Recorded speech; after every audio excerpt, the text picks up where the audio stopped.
Ertaga xalqimiz uchun tarixiy kun. Prezidentimiz milliy terma jamoamizni o'yinlarini qayerda va kim bilan ko'radilar? Bu juda ham qiziq.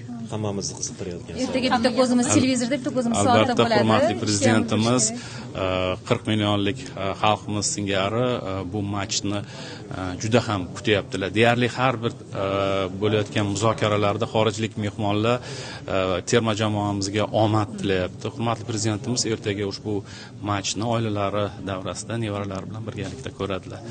Va muxlislarimizga sharoit yaratish uchun ushbu matchlar O'zbekiston vaqti bilan sal erta boshlanishini hisobga olgan holda ertaga ish kunini soat 10 dan boshlanishini belgilab berdi. Davlat tashkilotlarida xususiy korxonalar endi bular o'zlarining imkoniyatlaridan kelib chiqqan holda o'zlari hal qiladilar.